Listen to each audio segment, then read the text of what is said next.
Hello दोस्तों, स्वागत है आपका हमारे यूट्यूब चैनल उत्तराखंड ज्ञान विद जीवन में।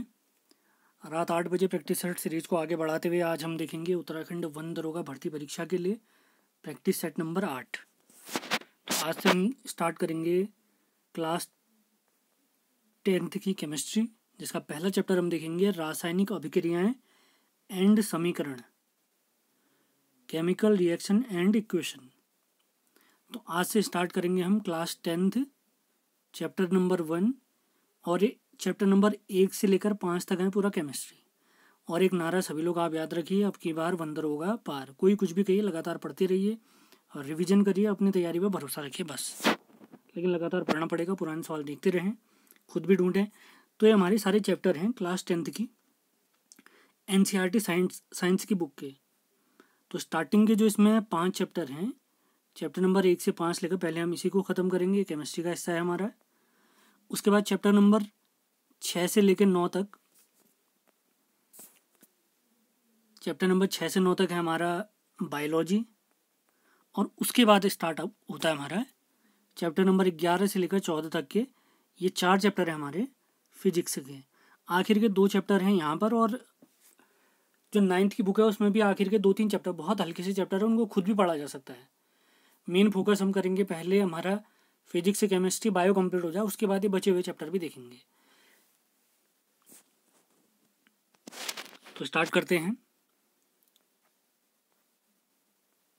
और इससे पहले हमारे टोटल 7 प्रैक्टिस सेट आ चुके हैं, जिसमें हम 9th की साइंस कंप्लीट कर चुके हैं। तो पुरानी वीडियो ज़रूर देखें, अपने नोट्स बनाएं, अपनी तैयारी बार बार, जो चीज़ें आपने पढ़ी हैं उनको बार बार रिवाइज करें, तभी आपको फ़ायदा होने वाला है।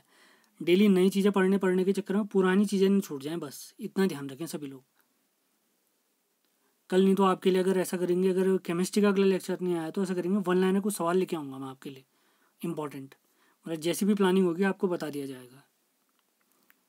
तो चैप्टर है हमारा रासायनिक अभिक्रियाएं, जिनको केमिकल रिएक्शन कहते हैं। अब इसमें क्या होगा, जैसे एक एग्जांपल यहाँ पर दिया है 2H2 + O2, ये हाइड्रोजन और ऑक्सीजन मिलकर H2O के ये अणु बना रहे हैं, या ये H2O क्या होता है, जल होता है, जल बना रहे हैं। तो 2H2 + O2 इनको कहते हैं अभिकारक हिंदी में, और इंग्लिश में कहते हैं, और हिंदी में अभिकारक हो गया और इंग्लिश में कहते हैं रिएक्टेंट, मतलब जिन पर रिएक्शन होगी। और फाइनल प्रोडक्ट जो बनेगा उसको उत्पाद कहेंगे या रिजल्ट कहेंगे। तो हाइड्रोजन और ऑक्सीजन जब मिलते हैं तो मिलकर क्या बनता है, 2H2O, यानी जल बनता है। और कोई भी रिएक्शन अगर होती है तो उसे केमिकल रिएक्शन कब कहा जाएगा, जब अभिकारक के गुण उत्पाद से भिन्न होंगे, यानी जब रिएक्टेंट जिन पर रिएक्शन हो रही है और जो रिजल्टेंट बन रहा है, दोनों के जो कैरेक्टरिस्टिक्स होंगे या जो उनके गुण होंगे वो भिन्न होंगे, विशेषताएं अलग अलग होंगी। अब जैसे जल से भाप बन रहा है, ये भी जल ही है, तो ये एक फिजिकल चेंज होगा, ये केमिकल चेंज नहीं होगा, ये ध्यान देंगे सभी लोग। अब किसी भी रिएक्शन में या कहीं पर भी केमिकल रिएक्शन हुई है तो उसके लक्षण क्या हैं, कैसे पता चलेगा कि भैया रिएक्शन हुई है। तो पहला पॉइंट है उसकी अवस्था परिवर्तित हो जाए, यानी उसकी स्टेट चेंज हो जाए। जैसे यहाँ पर एक एग्जांपल दिया, यहाँ पर हाइड्रोजन है और ऑक्सीजन है, दोनों मिलकर क्या बना रहे हैं, एक अलग उत्पाद बना दे रहे हैं, यानी जल बना दे रहे हैं। देखो, या तो प्राप्त उत्पाद, जो भी हमें रिजल्टेंट मिलेगा, जो उत्पाद मिलेगा, उसमें क्या होगा, रंग का परिवर्तन हो जाएगा, या कोई अलग सी गंध यानी स्मेल आएगी।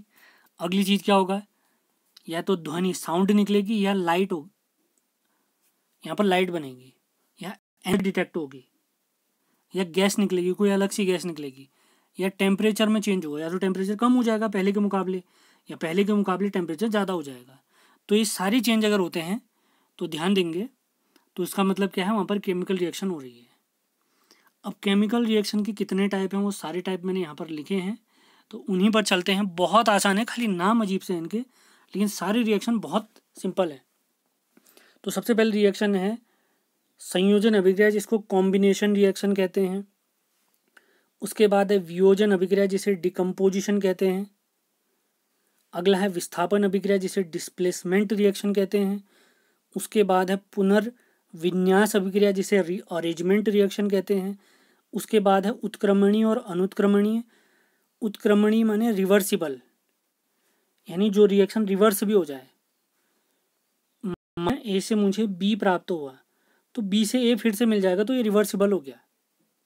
और अनुत्क्रमणी को कहते हैं इरिवर्सिबल। माना एक मेरा अभिकारक था, रिएक्टेंट था ए से मैंने बनाया बी, कोई रिएक्शन हुई बी बना, तो बी से ए वापस न बन पाए, तो यही रिएक्शन हो गई अनुत्क्रमणीय इरिवर्सिबल। अगली है प्रकाश रासायनिक अभिक्रिया, जिसको फोटो केमिकल रिएक्शन कहते हैं, जैसे हमारी फोटोसिंथेसिस होती है, वो इसी का एग्जाम्पल है। अगला है ऊष्मा शोषी और अगला है ऊष्माक्षेपी। ऊष्मा शोषी मतलब जो लाइट को शोषेगा, एब्जॉर्ब करेगा, और ऊष्माक्षेपी माने क्या हुआ, एक्सोथर्मिक। ऊष्मा शोषी एंडोथर्मिक रिएक्शन और ऊष्माक्षेपी ये एक्सोथर्मिक, यानी जो हीट को रिलीज करेगा।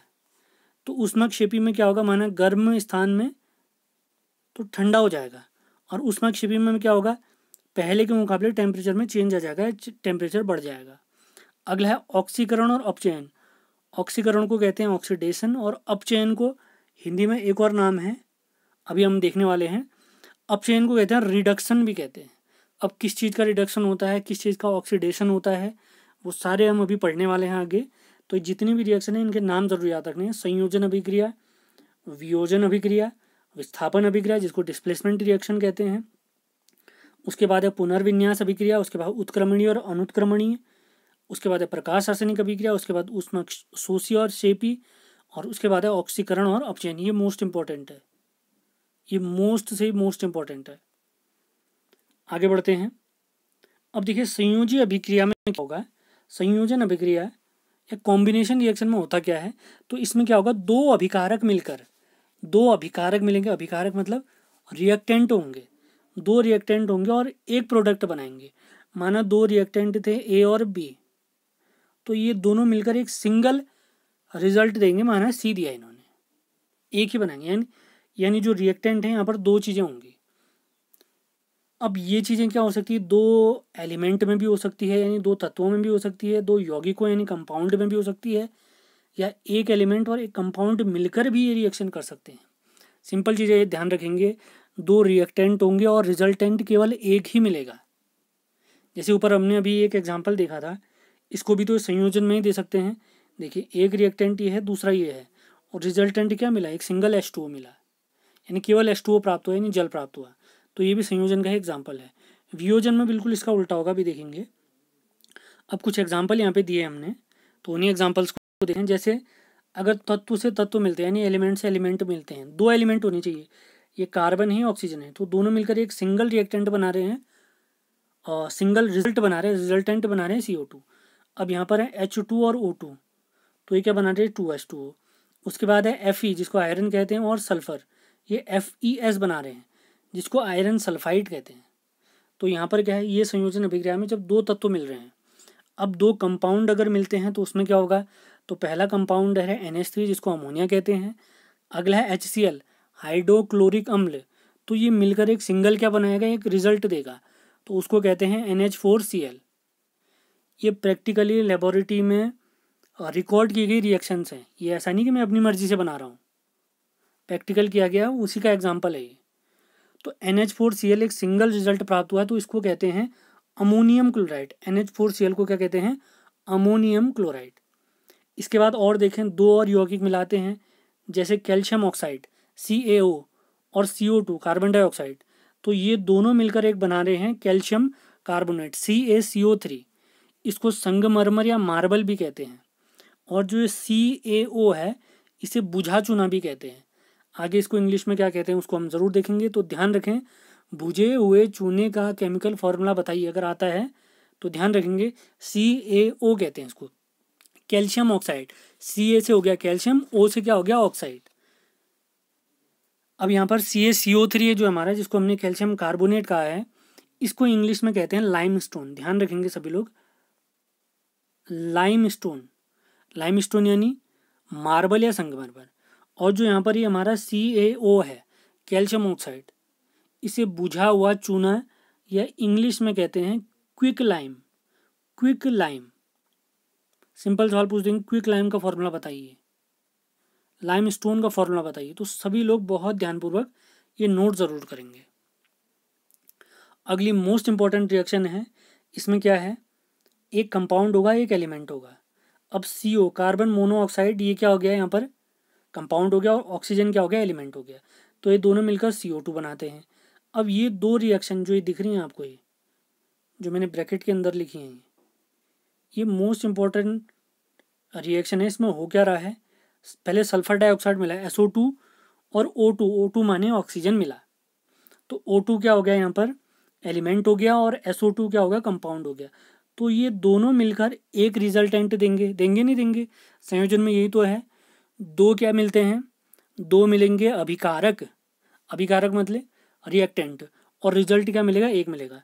तो SO2 और O2 जब मिलते हैं तो 2SO2 मिलता है, जिसको सल्फर 2SO3 इसको सल्फर ट्राईऑक्साइड भी कहते हैं।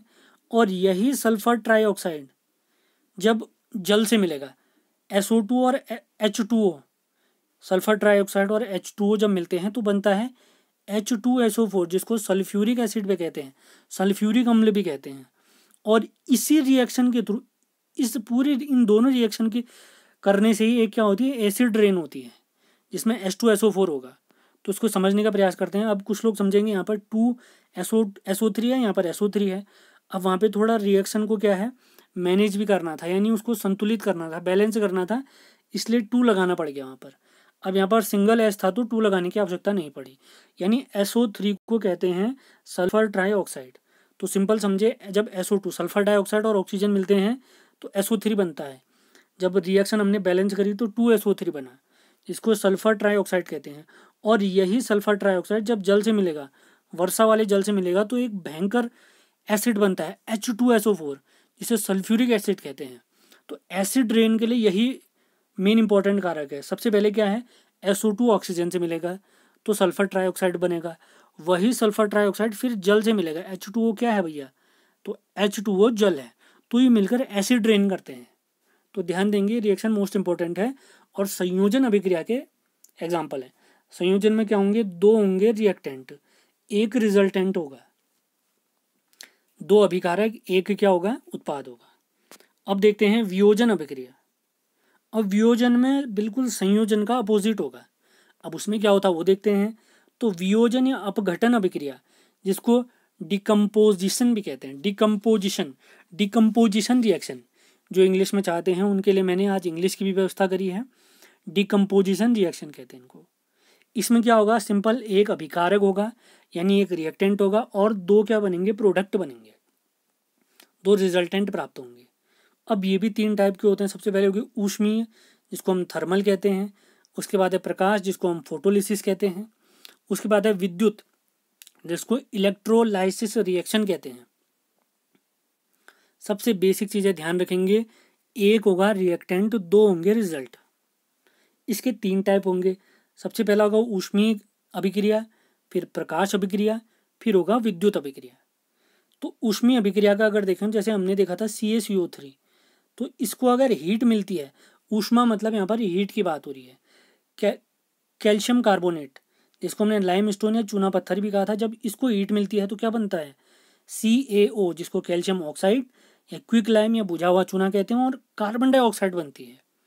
तो यहाँ पर हम देख रहे होंगे, एक क्या है यहाँ पर सिंगल यहाँ पर रिएक्टेंट है, और दो क्या बने हैं यहाँ पर, दो बने हैं हमारे रिजल्टेंट। अब अगला अगर देखें, पोटेशियम क्लोरेट 2KClO3, इसको जब हीट प्राप्त होती है तो बनता है 2KCl प्लस ऑक्सीजन। तो ऑक्सीजन प्राप्त करने के लिए भी इसका यूज किया जाता है। पोटेशियम क्लोरेट, सिंपल पूछ सकता है पोटेशियम क्लोरेट का फॉर्मूला बताइए। 2KCl, के यहाँ पर पोटेशियम है, Cl यहाँ पर क्लोरीन है, O यहाँ पर ऑक्सीजन है, तो पोटेशियम क्लोरेट है। अब अगली है प्रकाश अभिक्रिया। वियोजन या डिकम्पोजिशन रिएक्शन का दूसरा पार्ट है प्रकाश अभिक्रिया, जिसको फोटोलिसिस रिएक्शन भी कहते हैं। तो इसमें क्या होगा, AgCl यानी सिल्वर क्लोराइड जो वाइट कलर का था, अगर इसमें सनलाइट पड़ती है तो हमें क्या मिलता है, एक तो सिल्वर मिलती है और क्लोरीन मिलती है। Ag माने सिल्वर धातु, सिल्वर यानी चांदी, और इसको Ag ये किस नाम से है, इसका जो लैटिन भाषा में नाम है वो क्या है, अर्जेंटियम। हिंदी में बन जाती है सिल्वर या चांदी। तो यहाँ पर रिएक्शन क्या हो रहा है, जो Ag यहाँ पर था स्टार्टिंग में AgCl, उसमें जो सिल्वर क्लोराइड था वाइट कलर का था, जैसे ही उस पर हीट पड़ी तो एक अलग सा चांदी प्राप्त हुआ जिसका कलर कैसा था, ग्रे कलर था। तो यह है प्रकाश अपघटन, ये ध्यान देंगे। और ये किसका हिस्सा है अगर कहेंगे तो वियोजन अपघटन का हिस्सा है, वियोजन या अपघटन अभिक्रिया का हिस्सा है, जिसको डिकम्पोजिशन भी कहते हैं। और तीसरा है हमारा विद्युत इलेक्ट्रोलाइसिस रिएक्शन। अब इलेक्ट्रोलाइसिस में क्या होगा, इलेक्ट्रिक करंट का यूज होगा, तो उसी चीज को देख लेते हैं। तो अगला है विद्युत वियोजन रिएक्शन, यानी इलेक्ट्रोलाइसिस और रिएक्शन। तो इसमें जल है, इसमें करंट दौड़ा है, तो क्या प्राप्त हुआ हमें, H2 और O2 प्राप्त हुआ। ये जल का विद्युत अपघटन हो रहा है, एक बीकर के थ्रू किया जाता है, ये भी हमारी लेबोरेटरी में प्रूफ रिएक्शन है। तो यहाँ पर क्या हो रहा है, जल पर जब करंट हम देते हैं वाटर पर तो H2 और O2 प्राप्त होते हैं हमें, इसे जल का विद्युत अपघटन भी कहते हैं, इलेक्ट्रोलाइसिस ऑफ वाटर। अब तीसरी जो हमने रिएक्शन देखी थी, सबसे पहली थी संयोजन अभिक्रिया जिसे कॉम्बिनेशन रिएक्शन कहते हैं, उसके बाद है वियोजन अभिक्रिया जिसे डिकम्पोजिशन रिएक्शन कहते हैं, और तीसरे नंबर पे हमारी विस्थापन अभिक्रिया। ये भी बहुत आसान है, विस्थापन अभिक्रिया बहुत आसान है, इसको समझना है। विस्थापन अभिक्रिया माने डिस्प्लेसमेंट रिएक्शन। एक सिंपल मैंने एग्जांपल से समझाने की कोशिश करी है, A + BC मिले तो क्या प्राप्त हुआ, B + AC मिला, तो यानी यहाँ का जो B के पास C था वो किसके साथ चले गया, A के पास चले गया, तो अपनी जगह से वो डिस्प्लेस हो गया, यानी विस्थापित हो गया।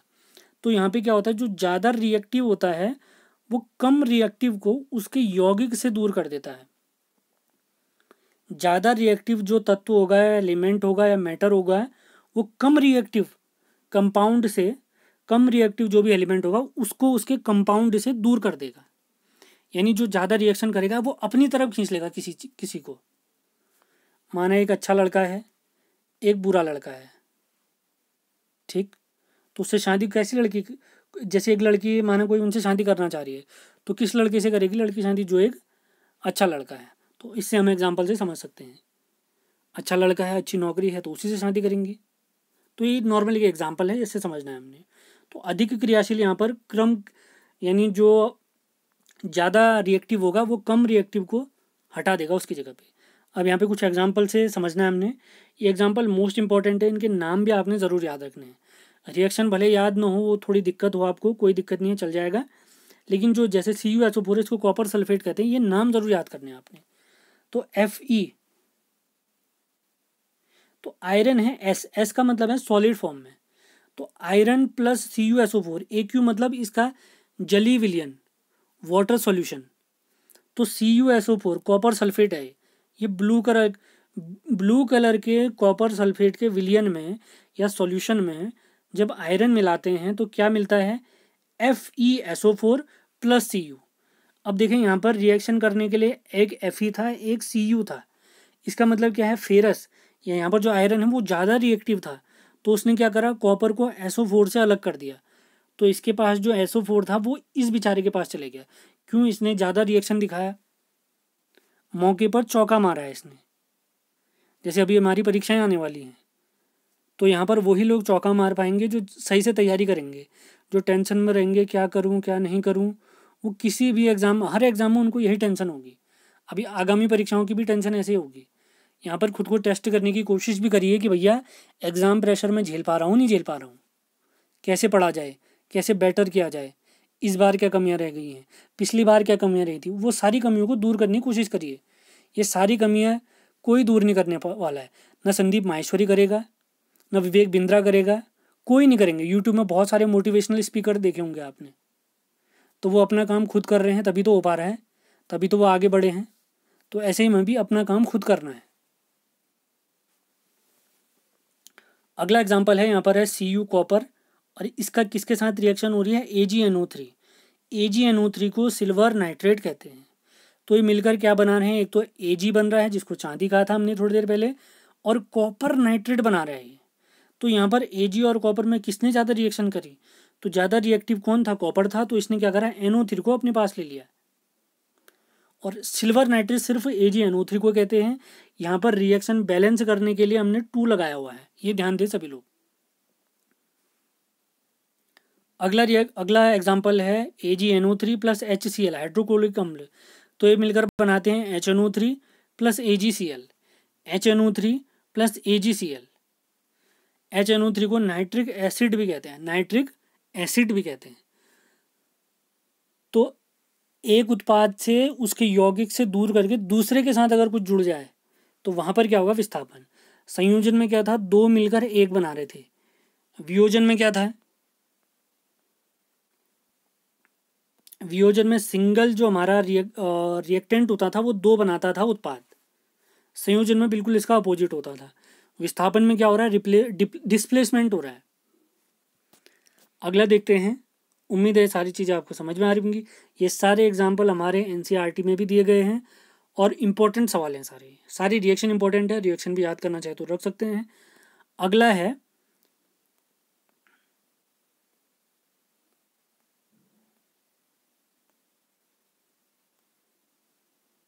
पुनर्विस्थापन अभिक्रिया, रीअरेंजमेंट रिएक्शन। इसमें क्या होगा? जैसे अमोनियम साइनेट है तो इसको गर्म करने पर बनता है यूरिया NH2CO NH2। यानी इसमें क्या होगा? जो कंपोजिशन है इनका, जैसे नाइट्रोजन हम देख रहे हैं केवल एक ही बार है तो नाइट्रोजन एक बार आ गया यहाँ पर, सॉरी दो बार है तो दो ही बार आया है। अगला यहाँ पर क्या था? स्टार्टिंग में H कितनी बार है? यहाँ पर 4 है, तो यहाँ पर H भी क्या है? 4 है। तो सिंगल मिलकर सिंगल ही बनाएगा, लेकिन आगे पीछे हो जाएंगे सारे एलिमेंट। तो शुरुआत में NH4 था, यहाँ पर NH2 हो गया है। C और O मिलकर CO बन गया है और NH2 अलग हो गया है। ये ध्यान देंगे, पुनर्विस्थापन अभिक्रिया। रीअरेंज कर दिया। जैसे हमारी गिनती है, माना 1 से 10 तक, तो मैंने 1 से 10 तक की गिनती लगातार ने गिन के क्या कर दिया? 5 7 6 2 3 1, इस तरीके से हमने आगे पीछे कर दिया है। बना उन्हीं से होगा ये। और यूरिया का फॉर्मूला जरूर लिखें। Formula same but structure change. देखिए फॉर्मूला बिल्कुल सेम है लेकिन उनका स्ट्रक्चर चेंज हो जा रहा है, और स्ट्रक्चर चेंज होने से नाम बिल्कुल चेंज हो जा रहा है। पुनर्विस्थापन अभिक्रिया में और रीअरेंजमेंट रिएक्शन में। अगली रिएक्शन पे चलते हैं। प्रकाश रासायनिक अभिक्रिया, जिसे इंग्लिश में कहते हैं फोटोकेमिकल रिएक्शन। इसका सबसे बढ़िया एग्जाम्पल है हमारी फोटोसिंथेसिस। प्रकाश संश्लेषण में यही रिएक्शन होती है। अब इसमें होता क्या है? प्रकाश की उपस्थिति में होगा, ऑब्वियस बात है। फोटो और केमिकल रिएक्शन तो उसी में होगा। इसका मोस्ट इंपॉर्टेंट एग्जाम्पल कौन सा? प्रकाश संश्लेषण, जिसको हम क्या कहते हैं? Photo synthesis. अब इसमें क्या होगा? कार्बन डाइऑक्साइड और जल मिलेंगे, और जब इनके साथ में क्या मिलेगा? सनलाइट होगी, तो ये मिलकर बनाएंगे C6H12O6 और ऑक्सीजन। C6H12O6 ये क्या है? ग्लूकोज है। यही ग्लूकोज क्या है? भोजन के रूप में होता है। जैसे हम लोगों को जो एनर्जी मिलती है, जैसे हम चावल खाते हैं तो कोई भी आइटम हम खाते हैं तो उसमें यूजुअली होता है कार्बोहाइड्रेट। तो कार्बोहाइड्रेट ब्रेक होता है ग्लूकोज में, और ग्लूकोज से ही हमें मिलती है एनर्जी। तो पौधों का खाना यहाँ पर क्या है? C6H12O6। और ऑक्सीजन रिलीज होती है फोटोसिंथेसिस से। जो ह्यूमन बींग, जितने भी जीव जंतु हमारे चारों तरफ हैं, उन सबके लिए ऑक्सीजन बहुत ज़रूरी है, जो इसी फोटोसिंथेसिस से ही बनेगी। जैसे आप लोगों ने देखा होगा, जैसे मानव अस्पताल में कोई मरीज है तो उसको डायरेक्ट क्या चलाया जाता है? अब खाना तो जैसे वो खाना खाएंगे, पचेगा, कार्बोहाइड्रेट समाप्त होगा, कार्बोहाइड्रेट टूटेगा तो क्या बनेगा? ग्लूकोज बनेगा। अब बीमार व्यक्ति कार्बोहाइड्रेट पचा नहीं पाएगा तो ग्लूकोज नहीं बना पाएगा, तो उनके लिए क्या किया जाता है? उनको डायरेक्ट ग्लूकोज चढ़ाई जाती है ताकि उन्हें क्या मिले? एनर्जी मिले। तो यहाँ पर अगर इंपॉर्टेंट चीज़ अगर मैं कहूँ तो ये ग्लूकोज का फॉर्मूला ज़रूर याद रखें, C6H12O6, जो हमारे और ये यूजुअली भोजन के रूप में काम करता है। अगली रिएक्शन है काफ़ी इंपॉर्टेंट और बहुत ही सिंपल, उत्क्रमणीय मतलब रिवर्सिबल। ऐसी रिएक्शन जो रिवर्स हो जाए। जैसे अभी सिंपल समझे, A से माना B मिला मुझे, तो B से A भी मिल जाए, तो यही क्या है? रिवर्सिबल या उत्क्रमणीय अभिक्रिया। तो इसका साइन कैसे होता है? यूजुअली हम जब रिएक्शन बनाते हैं इसका साइन ऐसे बनता है, तो उत्क्रमणीय में साइन ऐसे बनेगा, एक तीर ऐसे, एक तीर ऐसे। तो इसका मतलब है रिवर्सिबल है। यानी अगर A से मुझे B मिलता है, रिएक्टेंट A से रिजल्टेंट B मिलता है, तो B से मुझे A भी मिल जाएगा, ये कहना चाह रहे हैं। और अनुत्क्रमणीय या इरिवर्सिबल में क्या होगा? इसका बिल्कुल अपोजिट होगा। ए से अगर बी मिल गया तो बी से ए नहीं मिल पाएगा मुझे। अब उन्हीं को एग्जांपल ये देखे मैंने लिखा भी है, अभिकारक से उत्पाद प्राप्त होगा, ये देखिए तीर के हिसाब से हम समझ सकते हैं। मतलब यहाँ पर जो रिएक्शन होगी दोनों तरफ होगी, इसी वजह से द्विदिशीय है, एक ये वाली दिशा एक ये वाली दिशा, तो दो दिशा वाली हो गई। अब कुछ एग्जाम्पल से समझते हैं। उत्क्रमणी, ये वाले जो एग्जाम्पल हमें दिख रहे हैं ये उत्क्रमणी वाले हैं। नाइट्रोजन और ऑक्सीजन मिलकर बनाते हैं नाइट्रिक ऑक्साइड, और इसको रिवर्स भी किया जा सकता है। अब लेबोरेटरी में कुछ स्पेशल कंडीशन इसके लिए क्रिएट करनी पड़ेगी, या तो टेम्परेचर बढ़ाना पड़ेगा या घटाना पड़ेगा, कुछ न कुछ कंडीशन होगी जिससे प्राप्त हो जाएगा। जैसे NH4Cl है तो इससे हमें NH3 और HCl मिलता है, तो इन दोनों को रिएक्ट करवाएंगे तो ये भी मिल जाएगा हमें, तो ध्यान देंगे। अब अनुत्क्रमणीय अभिक्रियाओं के रिएक्शन है ये, जैसे BaCl2 और H2SO4 मिले हैं तो हमें क्या प्राप्त होता है, BaSO4 + 2HCl, यानी ये रिवर्स नहीं हो पाएगी, तो ये अनुत्क्रमणीय अभिक्रिया है। अनुत्क्रमणीय इरिवर्सिबल रिएक्शन। अगला है CH4 मीथेन और ऑक्सीजन, ये मिलकर बनाते हैं कार्बन डाइऑक्साइड और जल बनाते हैं, कार्बन डाइऑक्साइड और जल बनाते हैं। अगले हैं ऊष्माशोषी और ऊष्माक्षेपी रिएक्शन। अब ऊष्माशोषी क्या करते हैं, हीट को एब्जॉर्ब करेंगे, एंडोथर्मिक कहते हैं इन्हें, और ऊष्माक्षेपी या एक्सोथर्मिक में क्या होगे, हीट को रिलीज करेंगे। ऊष्माशोषी क्या करेंगे, हीट को शोषेंगे, अवशोषित करेंगे, यानी एब्जॉर्ब करेंगे, हीट को कम कर देंगे। और ऊष्माक्षेपी क्या करेगी, हीट को रिलीज करेगी या एग्जिट करेगी। बस इतना ही ध्यान रखें इन रिएक्शन में। अब देखते हैं मोस्ट इंपॉर्टेंट फैक्ट। अब देखते हैं ऑक्सीकरण, जिसको ऑक्सीडेशन, और अपचयन, जिसको रिडक्शन कहते हैं, उनके बारे में। तो ऑक्सीडेशन में होता क्या है, ये मोस्ट इंपॉर्टेंट है। ऑक्सीजन जुड़ेगा और पॉजिटिव चार्ज में इंक्रीमेंट होगा, पॉजिटिव चार्ज बढ़ेगा। तो पॉजिटिव चार्ज किसी भी एलिमेंट में कब आता है, जब वो इलेक्ट्रॉन को क्या करेगा, दान करेगा। तो यहाँ पर वही दिया है, इलेक्ट्रॉन घटेगा, या एक और कंडीशन क्या है, हाइड्रोजन का लॉस होगा। किसी भी रिएक्शन में ऑक्सीकरण या ऑक्सीडेशन हो रही है, कैसे पता चलेगी, ऑक्सीजन जुड़ेगी, पॉजिटिव चार्ज बढ़ेगा। पॉजिटिव चार्ज बढ़ने का मतलब है इलेक्ट्रॉन घटेंगे। जैसे सोडियम में इलेक्ट्रॉन होते हैं 11, तो इसका इलेक्ट्रॉनिक कॉन्फ़िगरेशन लिखूं तो 2, 8 और 1 है। माना इसका रिएक्शन हो रहा है Cl के साथ, Cl में 17 इलेक्ट्रॉन होते हैं, तो इसको कंप्लीट अपना जो कोश होता है, अपना ऑर्बिट क्लियर करने के लिए इसको एक इलेक्ट्रॉन की ज़रूरत पड़ती है। तो यहाँ पर क्या है, Na एक इसको इलेक्ट्रॉन दे देगा। जैसे ही ये एक इलेक्ट्रॉन देगा तो Na पर पॉजिटिव चार्ज आ जाएगा, तो इलेक्ट्रॉन कम होंगे। इसका मतलब क्या है, पॉजिटिव चार्ज का मतलब क्या है, इलेक्ट्रॉन कम हो गए। सोडियम जो हमारा है यहाँ पर, सोडियम, Na मतलब सोडियम में 11 इलेक्ट्रॉन थे, तो उसने एक इलेक्ट्रॉन दे दिया तो पॉजिटिव आयन आ गया उस पर, पॉजिटिव चार्ज आ गया उस पर, और पॉजिटिव चार्ज नहीं, पॉजिटिव आयन आ गया। और इसी वजह से Na में कितने इलेक्ट्रॉन हो गए, 10 इलेक्ट्रॉन हो गए। शुरुआत में 11 थे, अब कितने हो गए, 10 हो गए। अब चयन में, रिडक्शन में बिल्कुल इसका अपोजिट रिएक्शन होगी। इसमें क्या होगा, यहाँ पर इस ऑक्सीकरण में क्या था, ऑक्सीजन जुड़ा था, तो यहाँ पर क्या है, ऑक्सीजन दूर होगा, हटेगा। और अगली चीज़ क्या है, इलेक्ट्रॉन जुड़ेगा। इलेक्ट्रॉन जुड़ेगा मतलब इसने एक इलेक्ट्रॉन लिया है। जैसे हमने क्लोरीन का एग्जाम्पल देखा अभी बढ़िया से, क्लोरीन के पास 17 इलेक्ट्रॉन थे, उसे अपना जो बाह्य जो आउटर ऑर्बिट है उसे क्लियर कंप्लीट करने के लिए एक इलेक्ट्रॉन की ज़रूरत थी, तो इलेक्ट्रॉन क्या है, जुड़ा है यहाँ पर। और हाइड्रोजन भी जुड़ेगा। ये अलग अलग इसके क्या हैं, विशेषताएं हैं, इनको पहचानने के लिए। और जब भी ध्यान देंगे, ऑक्सीकरण और अपचयन यानी ऑक्सीडेशन और अपचयन जब एक साथ होंगे तो ध्यान देंगे, इनको कहते हैं रेडॉक्स रिएक्शन। रेडॉक्स रिएक्शन कहते हैं इनको, सभी लोग ध्यान देंगे, रेडॉक्स रिएक्शन कहते हैं। और इस अपचयन का एक और नाम दे रखा है हमारी किताबों में, इसको अवकरण कहते हैं, अवकरण कहते हैं। जैसे कि एग्जांपल देख देते हैं, ZnO जिंक ऑक्साइड, इसके कार्बन के साथ क्या हुई, रिएक्शन हुई, तो मुझे क्या मिला, Zn + CO मिला। तो Zn के पास क्या था, ऑक्सीजन था। ऑक्सीजन जुड़ रहा है कि हट रहा है, देखिए यहाँ पर आप खुद देखिए, तो Zn के बाद ऑक्सीजन था जो, तो ऑक्सीजन इससे हट गया है, तो ऑक्सीजन हटने का मतलब क्या है, अपचयन। तो Zn यानी जिंक का क्या हो रहा है, रिडक्शन हो रहा है यहाँ पर। अब यहाँ पर जो कार्बन है, जब मुझे रिजल्ट प्राप्त होता है तो CO हो रहा है, तो क्या हो रहा है, ऑक्सीजन जुड़ रहा है। तो ऑक्सीजन जुड़ने का मतलब क्या है, कार्बन के साथ ऑक्सीजन जुड़ रहा है, यानी कार्बन का क्या हो रहा है, ऑक्सीकरण हो रहा है। ऑक्सीकरण यानी ऑक्सीडेशन हो रहा है। ऑक्सीजन का जुड़ना, ऑक्सीडेशन, ऑक्सीजन का हटना, अपचयन। इलेक्ट्रॉन का घटना, ऑक्सीकरण। इलेक्ट्रॉन का जुड़ना, तो इसका मतलब क्या है, अपचयन। पॉजिटिव चार्ज आना, ऑक्सीकरण। निगेटिव चार्ज आना, अपचयन। खत्म। हाइड्रोजन हटना, हाइड्रोजन अगर दूर हटेगा, बाहर होगा, तो ऑक्सीडेशन। हाइड्रोजन अगर जुड़ेगा तो रिडक्शन होगा हमारा।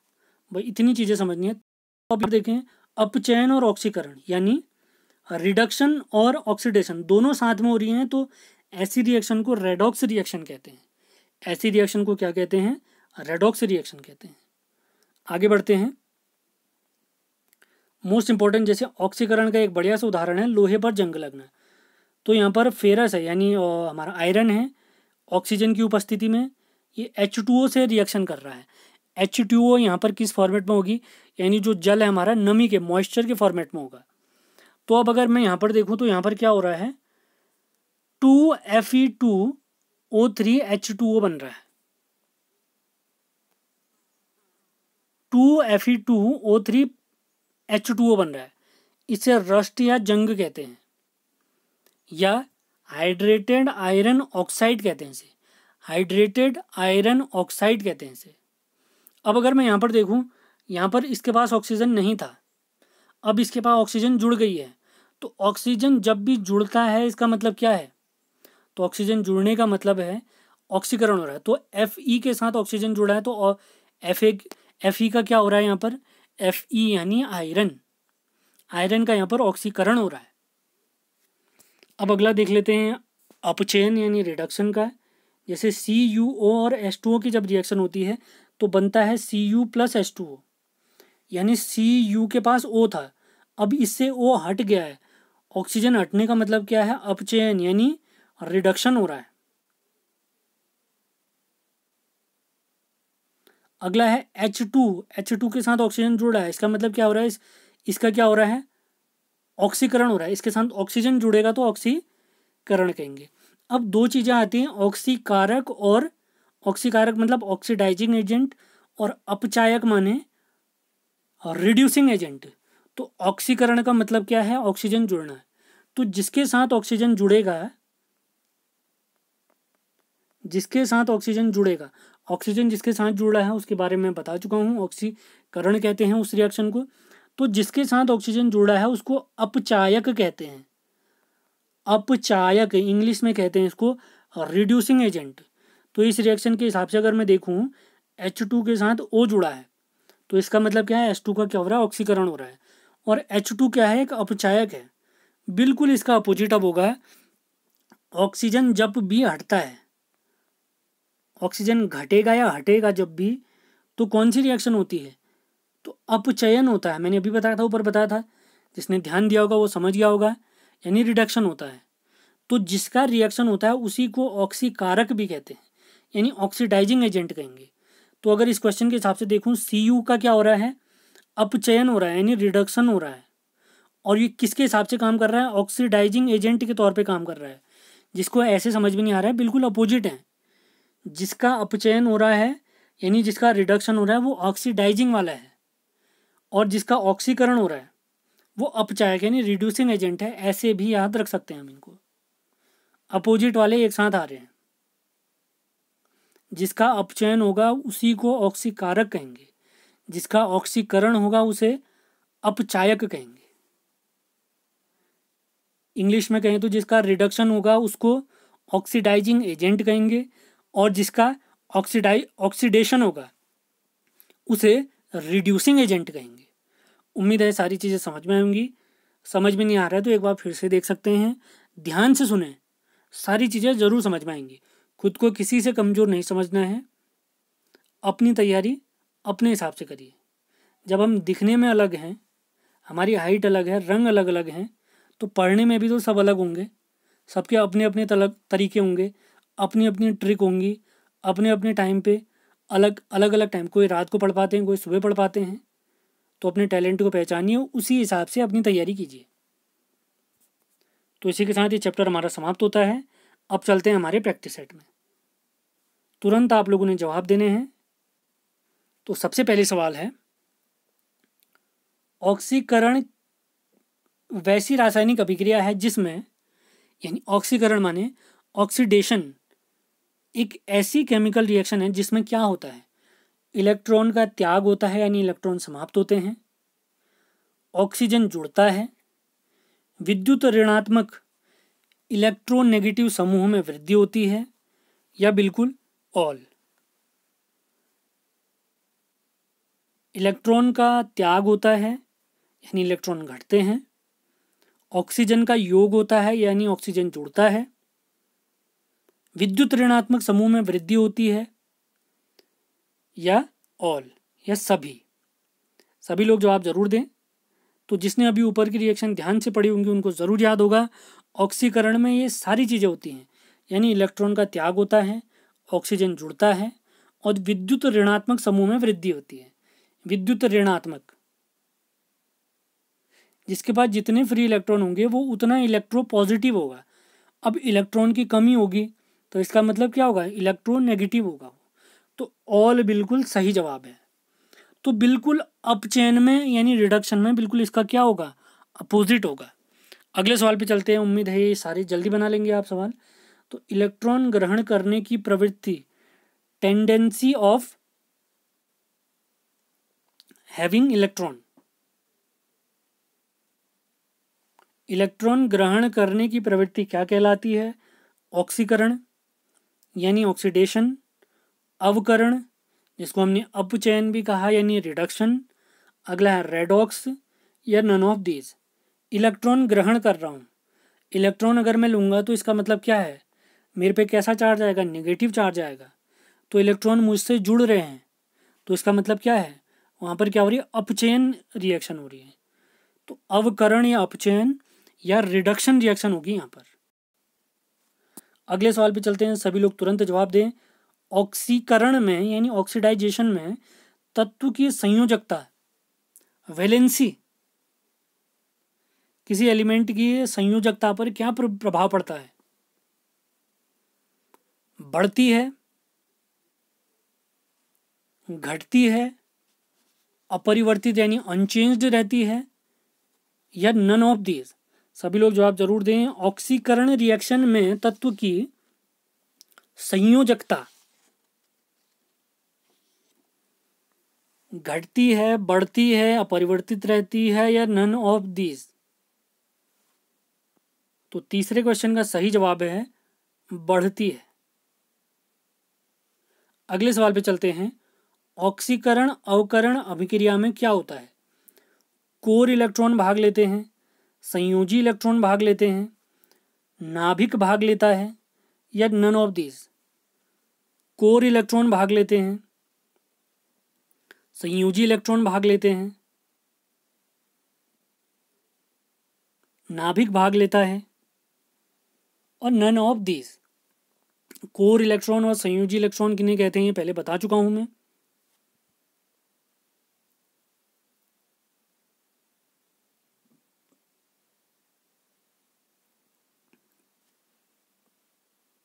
तो इस क्वेश्चन का सही जवाब है ऑक्सीकरण व अवकरण अभिक्रिया में यानी ऑक्सीडेशन और रिडक्शन रिएक्शन में संयोजी इलेक्ट्रॉन भाग लेते हैं। संयोजी इलेक्ट्रॉन मतलब यानी जो हमारा माना कोई एलिमेंट है उसका जो सबसे बाहरी कक्ष होता है, जो आउटर ऑर्बिट होता है, उसमें जो इलेक्ट्रॉन होते हैं वही क्या कहलाते हैं, संयोजी इलेक्ट्रॉन। जैसे सोडियम का ही एग्जांपल लूँ तो 2, 8 और 1, तो इसका जो बाहर ये जो एक इलेक्ट्रॉन है यही क्या है, संयोजी इलेक्ट्रॉन है, यानी जो रिएक्शन में भाग लेगा। तो इसी की वजह से तो सोडियम पे पॉजिटिव या नेगेटिव प्राप्त होगा, और बाकी जो ये होते हैं बचे हुए 2 और 8 वाले इलेक्ट्रॉन, ये क्या है, कोर इलेक्ट्रॉन है, तो ये भाग नहीं ले पाएंगे अभी। अगले सवाल पे चलते हैं।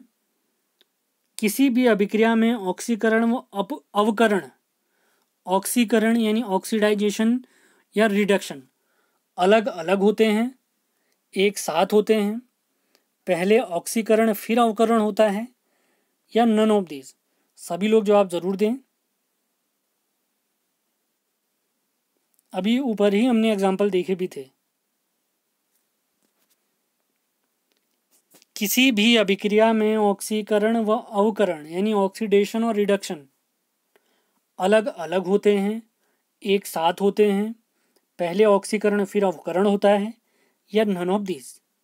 तो इसका सही जवाब है एक साथ होते हैं, यानी साथ साथ होते हैं। जैसे एक एग्जांपल से समझते हैं, अभी जो ऊपर ही हमने देखा था ZnO प्लस Cu, तो इसने मिलकर क्या बनाया था, हमें अभी दिया था इसने Zn और CO। तो यहाँ पर ऑक्सीजन अलग हुआ था, तो ऑक्सीजन हटने का मतलब क्या था, अपचयन, तो रिडक्शन हो गया Zn का। अब Cu के साथ यहाँ पर जो हमें दिख रहा है O जो जुड़ा है वो अलग उसके साथ जुड़ गया है, C के साथ जुड़ गया हो, सॉरी ये यहाँ पर C होगा, Cu नहीं होगा, खाली C होगा। और कार्बन के साथ ऑक्सीजन जुड़ गया है, तो ऑक्सीजन जुड़ने का मतलब क्या होता है, ऑक्सीकरण यानी ऑक्सीडेशन। तो यहाँ पर रिडक्शन भी हो रहा है और ऑक्सीडेशन भी हो रहा है, तो इसका मतलब है किसी भी रिएक्शन में ऑक्सीडेशन और रिडक्शन एक साथ होते हैं, और इस रिएक्शन को रेडॉक्स रिएक्शन भी कहते हैं। अगले सवाल पे चलते हैं। निम्न में से कौन ऑक्सीकरण ऑक्सीकारक व अवकारक दोनों है, यानी निम्न में से कौन सा एग्जाम्पल ऑक्सीडाइजिंग एजेंट भी है और रिड्यूसिंग एजेंट भी है? अभी मैंने समझाया था जिसका अपचयन होगा यानी जिसका रिडक्शन होगा वो ऑक्सीडाइजिंग एजेंट की तरह काम करेगा, यानी ऑक्सीकारक के तौर पे काम करेगा। ये काफ़ी इंपॉर्टेंट सवाल लगा मुझे, पूछा गया सवाल था ये, बीपीएससी में, बिहार पीएससी में पूछा गया सवाल है ये, तो तभी मैंने इसको यहाँ पर दिया है। निम्न में से कौन ऑक्सीकारक व अवकारक दोनों है? तो इस क्वेश्चन का सही जवाब है H2O2। H2O2। अब ये H2O2 क्या है, इसको हाइड्रोजन पेरोक्साइड कहते हैं। हाइड्रोजन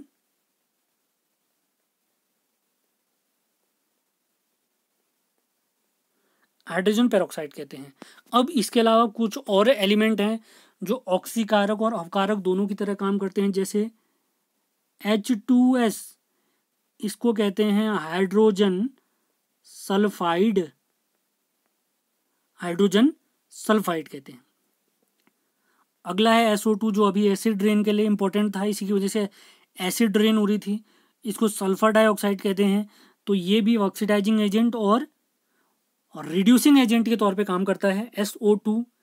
इसके अलावा है नाइट्रिक अम्ल या nitric acid HNO3, nitric acid HNO3, ये भी ऑक्सीकारक और अपचायक दोनों की तरह काम करता है। HNO3, H2S, SO2, और ऊपर एग्जाम्पल था हमारा H2O2।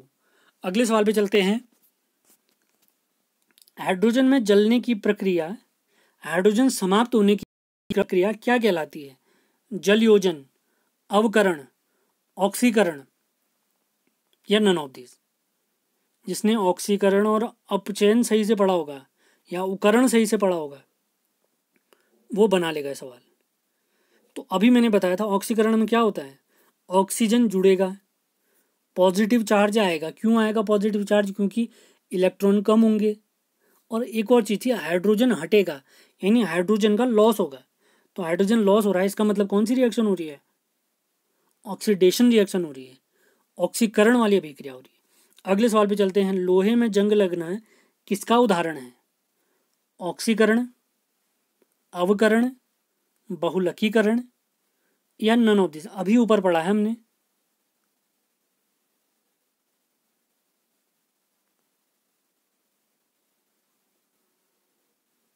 लोहे पर जंग यानी रस्ट, हाइड्रेटेड आयरन ऑक्साइड देखा था अभी हमने एक एग्जांपल, जिसमें FeO2 और H2O मिले थे।